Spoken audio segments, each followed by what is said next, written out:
दोस्तों, आप सबको सफलता के बारे में क्या लगता है? आपकी सफलता के बारे में क्या राय है? आप क्या सोचते हो सफलता के बारे में? लेकिन मैं आज आपको कुछ ऐसी बात बताऊंगा कि सफलता किस तरीके से मिलती है, सफलता के कैसे प्रभाव पड़ते हैं और किस तरीके से सफलता हमारे पास आती है, किस तरीके से सफलता हमसे दूर चली जाती है। दोस्तों, सब हमारी सोच का और हमारी दृष्टि का खेल है। जैसी हमारी दृष्टि होगी ऐसे ही हमको परिणाम दिखाई देंगे। जैसा हम सोचेंगे ऐसा ही रिजल्ट हमको मिलेगा। आज मैं इस बात को एक कहानी के माध्यम से आपको समझाने की कोशिश करता हूँ।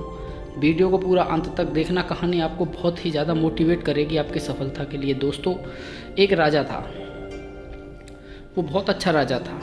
एक दिन उस राजा के नगर में एक बहुत बड़ा व्यापारी आता है जो चंदन का व्यापार करता था। उसके साथ बहुत सारी चंदन की गाड़ियाँ थीं। वो राजा के दरबार में पहुंच जाता है। अब राजा उसको देखता है। अब देखने के बाद में राजा सोचता है कि यार, ये व्यापारी मुझे बहुत ज़्यादा धनवान लगता है, बहुत ज़्यादा अमीर लगता है। मैं ऐसा क्या करूं कि इसका सारा धन हड़प के अपनी राजकोष में जमा करवा दूं, जिससे मेरे जो भंडार हैं और ज़्यादा बढ़ जाएंगे। अब राजा ऐसा सोच रहा था। सोचते सोचते उसे काफ़ी देर हो गई। व्यापारी वहाँ से चला जाता है, वापस नगर में ही चला जाता है। अपने देश के लिए नहीं, उसी नगर में चला जाता है। लेकिन राजा कुछ देर के बाद में सोचता है, अरे यार, मैं तो राजा हूँ। मेरा तो अपनी प्रजा के प्रति, अतिथियों के प्रति न्याय करने का जो एक सिस्टम है, न्याय प्रणाली का जो सिस्टम है, मेरा तो न्याय करने का अधिकार है। मुझे न्याय करना चाहिए। और मैं क्या सोच रहा हूँ कि किसी का धन हड़प लूँ। तो बड़ा दुखी था। उसने अपने मंत्री को बुलाया। 2-3 दिन हो गए इस बात में। तो मंत्री से राजा ने पूरी बात बताई और बोला कि तुम जाकर वो जो व्यापारी आया है उससे जाके बात करो और मेरे इस प्रश्न का उत्तर ढूंढने की कोशिश करो कि मेरे मन में ऐसे विचार क्यों आए। मंत्री बहुत ज़्यादा बुद्धिमान था, चतुर था।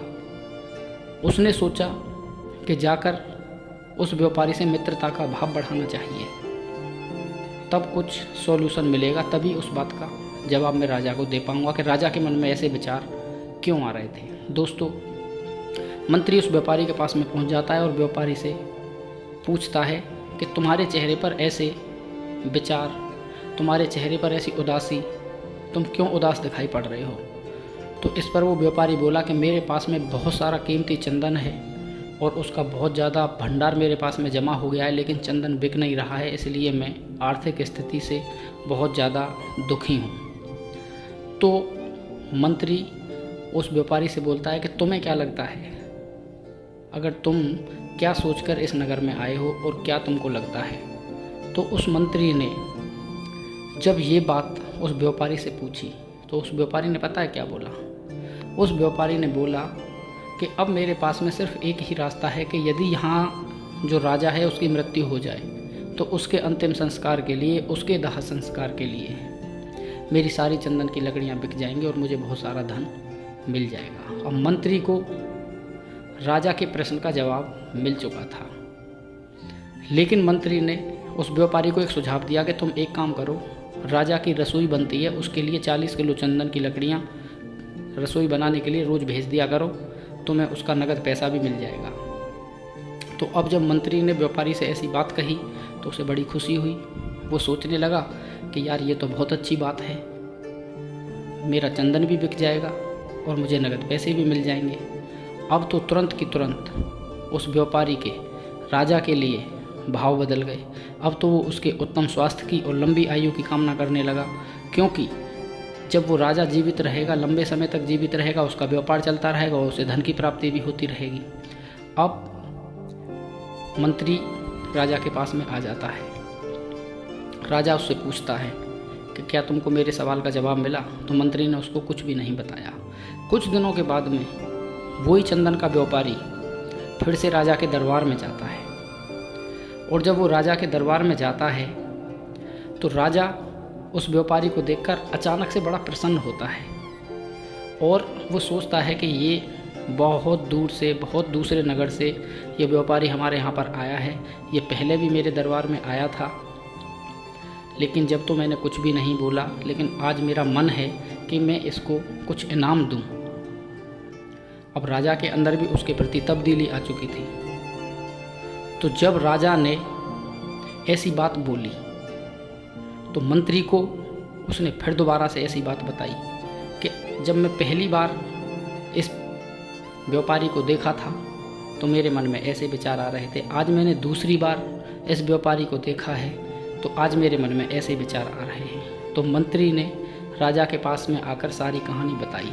उसने बोला कि राजा साहब, जब ये व्यापारी इस नगर में पहली बार आपके दरबार में आया था तो ये व्यापारी आपके मरने की कामना करता था।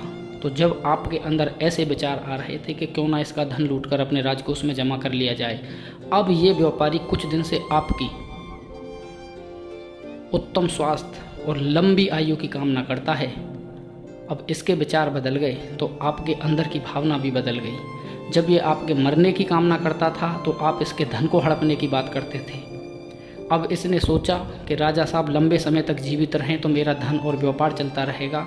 तो अब आपके विचार इसलिए बदल गए क्योंकि इसके भी विचार बदल गए। दोस्तों, कहने का तात्पर्य यही है कि हमारे मन के अंदर जैसे विचार आएंगे अपनी सफलता को लेकर, अपने काम को लेकर, तो स्वतः ही हमारे अंदर उसी तरीके की जो भावना पैदा होगी, एक ब्रह्मांडीय शक्ति, एक यूनिवर्सल पावर हमारे साथ उसी तरीके से अपना काम करती है। हम बार बार अपने काम को ख़राब बताएंगे तो ख़राब ही रिजल्ट आएंगे। हम अपने काम को बेकार बताएंगे, बार बार सोचेंगे कि हम फेल हो जाएंगे, हम असफल हो जाएंगे, तो ऑटोमेटिक प्रकृति हमारे सामने ऐसे ही परिणाम लाना शुरू कर देती है। अगर हम पॉजिटिव रहेंगे, हमारी सोच अच्छी रहेगी, तो हमें एक दिन सफलता अवश्य मिलेगी, हम अवश्य सफल होंगे। मेरे कहने का मतलब यही है, समझाने का मतलब यही है कि आप सब लोग अपनी सोच को और अपनी दृष्टि को एकदम पॉजिटिव बनाकर रखिए। आपके रिजल्ट 100% पॉजिटिव ही आएंगे। अगर आज की स्टोरी से आपको थोड़ा भी मोटिवेशन मिला हो तो वीडियो को एक लाइक अवश्य कर देना। और यहाँ तक वीडियो को देखने के लिए आप सभी का बहुत बहुत धन्यवाद। जय हिंद, जय भारत, वंदे मातरम।